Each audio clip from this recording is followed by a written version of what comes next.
Chez Insercol, en fait, on est arrivé, comme la Valentine, un bateau un peu bancal, qui a besoin de réparation.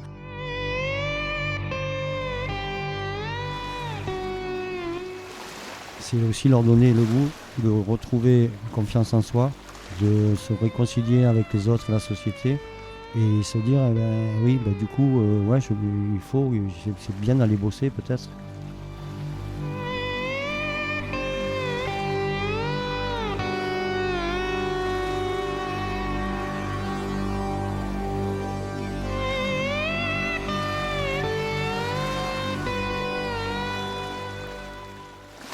Ils sont graphistes, téléconseillers, vidéastes, développeurs web. Ces hommes et ces femmes ont tous en commun d'être salariés d'Insercol, chantier d'insertion à Avignon, un lieu de travail, de partage et de répit. Ils sont chez nous en escale, le temps de faire l'inventaire des trésors ramenés d'aventures passées, de recoudre les voiles et de mettre au propre les carnets de voyage. Une halte qui se veut douce, après la violence des tempêtes de pleine mer, et l'incertitude des grandes traversées au sextant. Vous l'aurez compris, au fil des épisodes, nous filons volontiers la métaphore marine. Alors, lorsque nous avons entendu parler de l'association Siloé, qui rénove d'anciens voiliers et invite à des navigations, cela était une évidence, nous devions les rencontrer. Nous voulions en savoir plus sur leur action de rénovation du patrimoine située au Grau du Roi, et au sens qu'ils y donnent, celui de révéler des talents grâce à un projet collectif et pédagogique, à la fois exigeant techniquement et ambitieux humainement.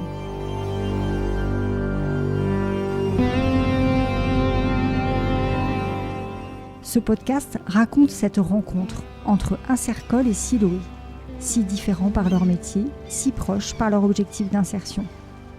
À la suite de Tina, Magali, Charlotte, Simon et Mike, nous vous invitons à embarquer au bord de la Valentine, ancien sardinier breton avec l'incroyable équipage de Siloé et son capitaine Frédéric Verdeil.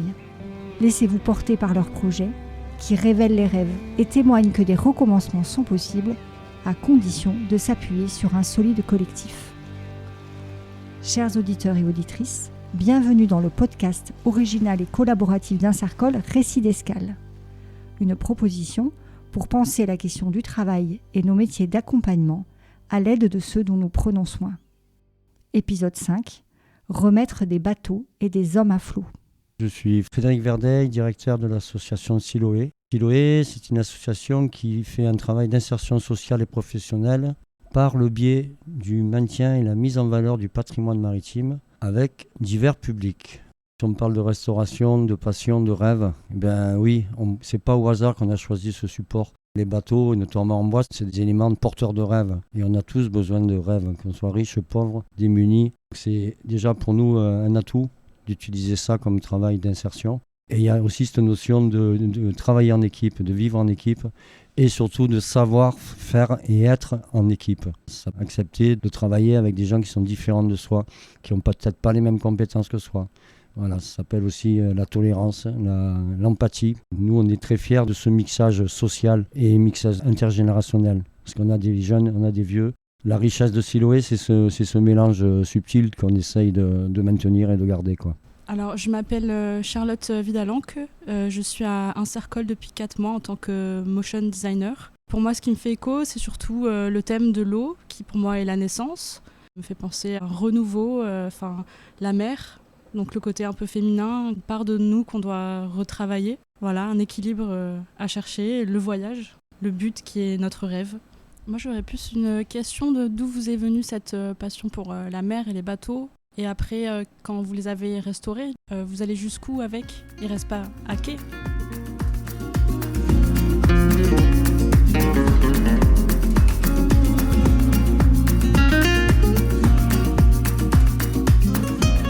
Vous partez au Bayard avec qui ? Là, avec des bénévoles principalement, et 2 ou 3 en insertion que je connais depuis longtemps.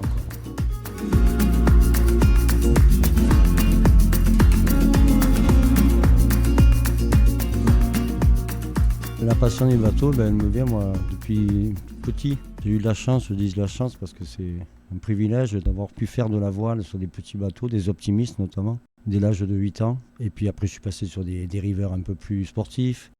Après, j'ai passé un monitorat de voile. Donc, le côté passion de voile, je l'ai depuis longtemps. Et puis, j'ai une deuxième passion. Moi, je suis animateur depuis l'âge de 17 ans. Travailleur social, c'est un métier qui me convient. C'est vraiment un plaisir d'accompagner des personnes et de voir que parfois, on les sauve de situations très, très, très critiques, que ce soit au niveau de la santé ou de la justice ou de la santé mentale aussi. Puis de trouver des métiers quand on n'en a pas. Moi, je vois dans cette équipe-là une forme de militantisme. C'est un métier passion pour moi, mais eux, ils ne sont même pas payés et ils sont là. Donc c'est bien qu'il y a un point commun d'aider son prochain, d'être humaniste. Et Siloé, sa définition? Siloé, alors je commence par dire qu'on est une association laïque, qui n'a aucune connotation religieuse chez nous. Mais le terme Siloé a été choisi un peu pour faire un clin d'œil, vous allez comprendre pourquoi, à notre travail.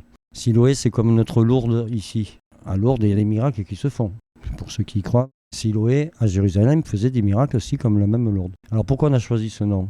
Parce que parfois, on a eu fait des miracles avec certains. La deuxième raison, c'est que cette source, ils ont décidé à un moment de la rentrer au centre-ville de Jérusalem. Parce que c'est plus pratique de faire des miracles en centre-ville que monter dans la montagne. Donc ils ont amené avec des canaux cette eau miraculeuse dans le centre-ville. Mais pour arriver à ça, il a fallu faire des canaux pas du tout réguliers, puisqu'il y avait la montagne qui les empêchait de descendre tout droit. Donc une façon un peu particulière de travailler. Et nous voilà, nous aussi, on a une façon un peu particulière de travailler. On faisait des fois des zigzags pour arriver à l'objectif qu'on s'est donné.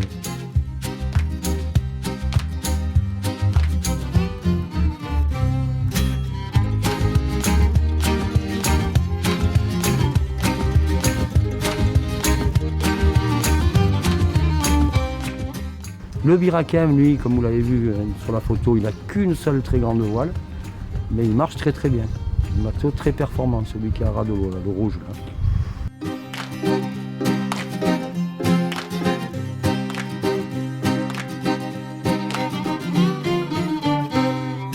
Il n'y a jamais un brin de violence ici, parce qu'on désamorce avant qu'il y ait quoi que ce soit. Il y a discussion, il y a entrevue, il y a régulation, on l'appelle comme on veut. On n'arrive jamais à ce stade-là.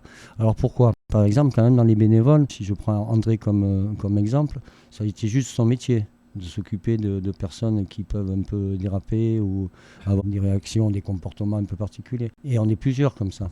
C'est que des gens qui sont dans l'écoute. C'est toute une équipe qui met une tonalité. Donc comme disait tout à l'heure Christine, on travaille avec des enfants du centre aéré du Gros-du-Roi. Et on les forme, on les sensibilise à l'environnement, mais aussi, bien évidemment, aux bateaux en bois, à leur patrimoine, parce que c'est un patrimoine commun, ces bateaux. Les gamins, après d'IME, on a des jeunes qui sont envoyés par la mission locale. On a 2 postes service civique, donc ça, c'est forcément des jeunes qui ont moins de 25 ans. Donc ça fait encore une tranche d'âge autre. Après, on a bien évidemment le public bénéficiaire du RSA. Là, on a 12 places à l'année avec un turnover qui sont des personnes entre 26 et 64, puisque c'est comme ça. On peut être au RSA à tout âge. Ça, c'est pour l'autre tranche d'âge encore.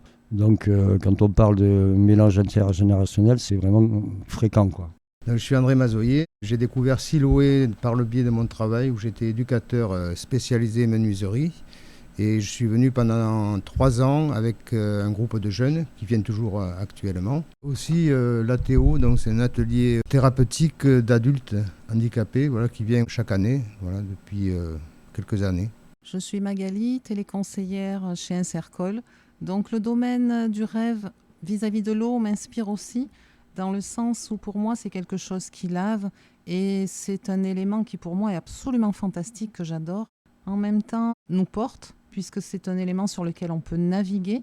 Et comment réunir l'ensemble donc, de ces personnes et de ces bénévoles pour un projet commun comme la restauration de votre bateau à l'automne dernier? Comment trouver une place à chacun? Oui, en termes d'organisation et en termes de cohésion. C'est pas le plus facile, mais on y arrive.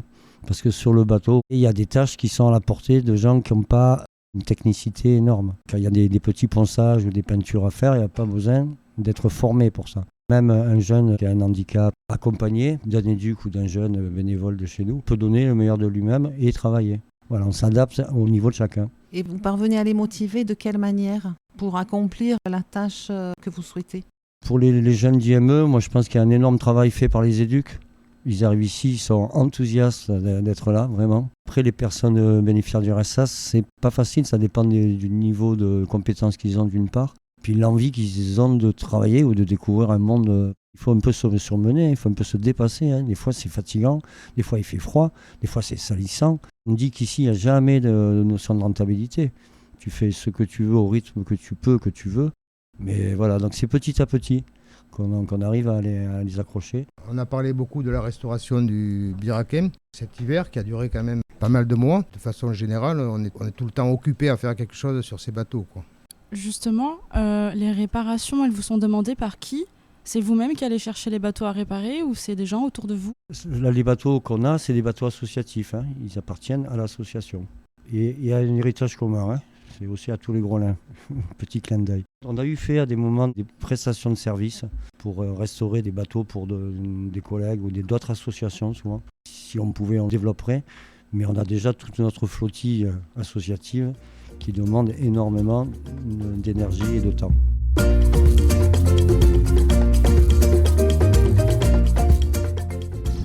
Je voyais que la surface des bateaux, mais une fois qu'on est descendu en bas, c'était impressionnant l'agencement de la pièce. Il y avait tout dans un petit mètre carré. Et ça, pour moi, c'est impressionnant. Alors moi je suis Simon Guillem, donc je suis vidéaste à Incercol depuis maintenant 1 an. Christine, je suis depuis plusieurs années bénévole à l'association. Je n'ai pas de vision globale de vos projets. Est-ce que vous travaillez tous ensemble sur un projet commun ou vous travaillez seul sur votre projet avec les personnes qui vous entourent ?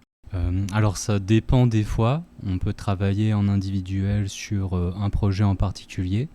Il peut y avoir aussi toute une équipe, par exemple l'équipe des vidéastes qui va travailler sur un projet, ou alors l'équipe des développeurs web, ou alors l'équipe des graphistes par exemple, qui vont tous travailler sur un projet.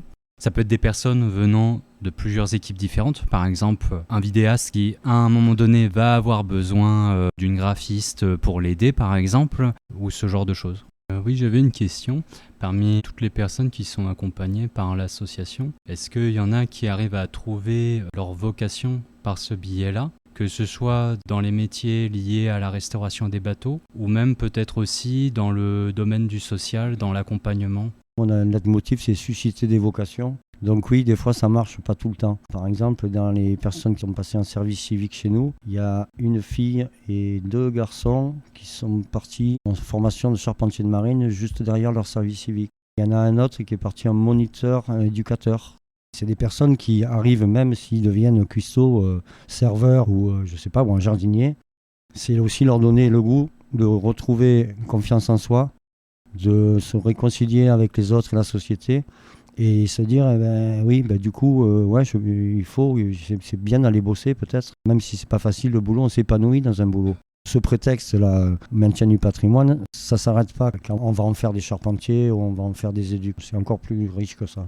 Restaurer des bateaux et des hommes, c'est ce que Fred vient d'évoquer justement. Avoir confiance en soi, ne plus avoir peur de sortir, accepter les consignes, travailler, avoir un projet. En travaillant en commun autour des bateaux, s'il y a une équipe qui s'est créée, on a une place, on a un poste. On est obligé de venir finir la tâche qu'on a commencée avec d'autres. C'est un chantier, donc ça se construit petit à petit. C'est la même chose pour eux. Petit à petit, ils se reconstruisent. En échangeant avec les autres, en s'adaptant, en apprenant, ils se refaçonnent, ils se retrouvent et ils se réparent. À Siloé, c'est la bienveillance, le respect. On regarde les gens comme des personnes, quel que soit leur parcours.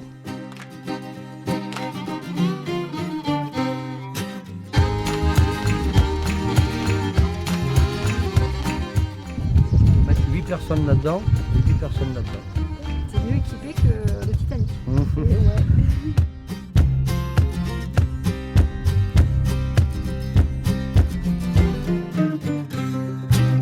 Le rêve, c'est très important. Pour des gens qui sont sans projet, on les aide à rêver et à croire en eux et en une vie meilleure et de les orienter vers des formations ou vers des choses qu'il faut pouvoir faire. Je suis Maël, agent administratif au sein de l'association Siloé. Donc moi je suis venu en tant que bénévole au départ. Ensuite j'ai fait un contrat aidé et ensuite j'ai été en service civique Et maintenant, au jour d'aujourd'hui, je suis en CDI au sein de l'association Siloué. Je suis venu grâce à Christine qui m'a fait connaître l'association au départ. Et je suis très fier d'avoir intégré l'équipe de l'association. C'est très enrichissant, on apprend beaucoup de choses. Maël était en décrochage. Je savais que s'il arrivait à Siloué, il allait se passer quelque chose. Après avoir été mal orienté dans son cursus scolaire, on l'avait mis dans une filière beaux-arts qui ne lui correspondait absolument pas, alors qu'il est infographiste, plutôt infographiste, informaticien. Il était découragé, sans projet. Donc j'y viens à Siloué, ça a été compliqué, mais il est fini par venir. Parce qu'à un moment donné, on travaillait sur un projet rigolo, on a fabriqué des bateaux en carton avec des gens en RSA, avec tout le public, les jeunes et les moins jeunes, les enfants, et on les a fait naviguer. Et c'était très chouette. Donc je disais, viens avec nous les week-ends, ça a duré 3 mois, viens fabriquer des bateaux en carton. Et il est venu juste après. Pour moi, ça fait un petit peu écho ce qui se passe à l'association Siloué par rapport à ce qui se passe à Incercol en fait. Par le travail, on rencontre des personnes qu'on n'aurait peut-être pas rencontrées autrement. Ça permet des fois de faire des belles rencontres, le fait de travailler sur des projets en commun, que ce soit du coup la restauration de bateaux anciens ou alors les projets qu'on peut avoir par exemple dans l'audiovisuel à Incercol. Ça permet de mettre des compétences en commun, ça permet de prendre confiance en soi aussi d'une certaine manière. Je trouve qu'il y a un petit peu un lien à ce niveau-là. Je m'appelle Tina, je suis téléconseillère chez Incercol. Après cette journée, je me suis un peu retrouvée, je me suis sentie comme le bateau La Valentine. Chez Incercol, en fait, on est arrivé, comme la Valentine, un bateau un peu bancal, qui a besoin de réparation, qui n'osait pas partir du quai, mais qui restait sur la rive. Et chez Incercol, on nous offre cette petite réparation-là. On nous donne les pistes pour quitter le quai et naviguer et suivre nos rêves, nos projets. On a mis les pieds sur la Valentine, qui est un bateau qui a été restauré par l'association Siloué. C'est un bateau qui est le fruit de plusieurs mains, d'une pluridisciplinarité très riche. On a pu monter à bord, on a visité également la cale et d'ailleurs c'était vraiment impressionnant. Je ne savais pas en fait que dans la cale, en si peu d'espace, en un petit mètre carré, on pouvait tout avoir. Les petites couchettes, la cuisine, comme quoi un bateau c'est un petit milieu de vie. C'est un peu comme nous, on ne voit qu'en surface, mais en fait au fond de nous on a plusieurs potentiels et on peut se surpasser à chaque fois. Tu as parlé de lieu de vie, tu vois, sur la Valentine, et c'est vrai que c'est un lieu de vie extraordinaire. Et ici aussi c'est un lieu de vie. C'est un endroit où les gens aiment se retrouver. Quelqu'un qui va pas bien, c'est qui peut venir, il trouvera toujours quelqu'un pour parler, ou l'aider ou le conseiller. Même s'il n'est pas inscrit officiellement dans les listings administratifs de Siloué. Donc c'est une porte ouverte qui reste ouverte. Moi, je rebondirais sur la vie à bord de la Valentine. C'est un des moments très importants. Sur le bateau, je m'en sers de ça pour éduquer des enfants ou des gens qui n'ont pas l'habitude de ça. Dire, bon, il y a un moment, voilà, il y a des tâches communes, il va falloir se les répartir. Tout ça ou on va voir le bateau? On peut aller voir le bateau, ça va... Ouais.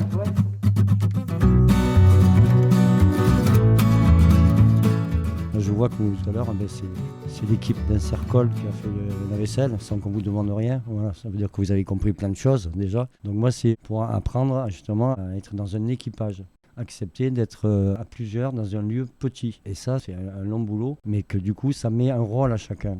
L'importance sur un bateau notamment, c'est que chacun ait sa place et un rôle. Si on n'inclut pas les diverses personnes qui sont à bord, ça ne fonctionne pas. Hein, que ce soit pour le maniement du bateau, et le maniement de la vie en groupe. Et c'est l'entraide aussi. Tout le monde s'entraide, c'est très chouette. Qu'on le veuille ou non, seul on n'y arrivera pas. On ne peut pas tout porter. Je remercie votre engagement et de pouvoir ouvrir des portes à des gens qui sont peut-être seuls. Vous leur permettez d'avoir une seconde chance. C'est Mike et je suis développeur à Incercol. Je n'ai jamais monté sur un bateau. Ça reste une découverte, mine de rien.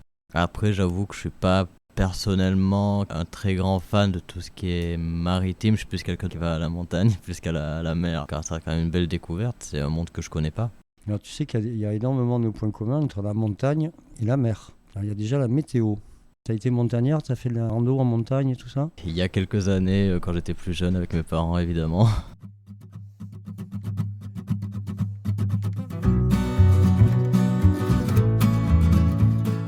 J'aurais envie de dire, ils arrivent avec le mal de mer et ils repartent avec l'envie de prendre le large.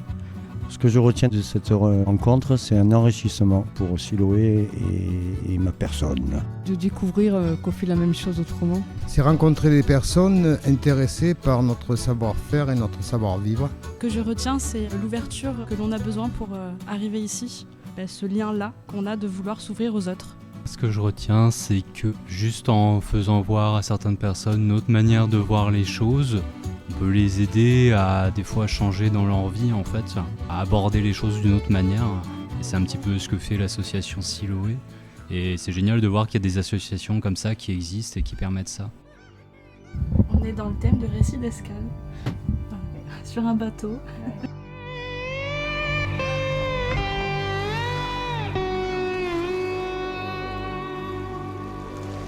C'était Récit d'escale, le podcast collaboratif d'Insercol. Insercol est un chantier d'insertion par l'activité économique situé à Avignon, avec 2 activités, un centre d'appel et une agence de communication. Nos salariés développent des compétences grâce aux missions réalisées pour nos clients et nous les accompagnons vers leurs projets professionnels, emploi, formation ou création d'activités. Ce podcast a été réalisé par Thomas Massas, Patrick Lisiecki et Gwenaëlle Bourboulon. Merci à Tina, Magali, Charlotte, Simon et Mike d'avoir tendu leur micro à Siloé et livré leurs impressions. Merci à Frédéric Verdeil et à son équipage, bénévoles ou salariés, André, Christine, Maël, Richard, Jean-Paul et les autres. Merci pour leur accueil chaleureux et leurs témoignages inspirants.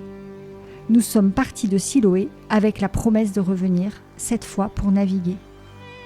Ce podcast existe grâce au soutien de la Fondation Vinci pour la Cité, qui nous appuie financièrement, mais a aussi permis de belles rencontres. Merci à nos 2 parrains, Thibaut Seguin et Christophe Page. Et merci à Laurent Noé de nous avoir fait découvrir Siloé. Pour échanger avec nous autour de ces expériences ou en savoir plus sur ce que nous sommes et les services que nous proposons, retrouvez-nous sur insercol.com et nos réseaux sociaux. À très bientôt pour partager un nouveau récit d'escale avec nous.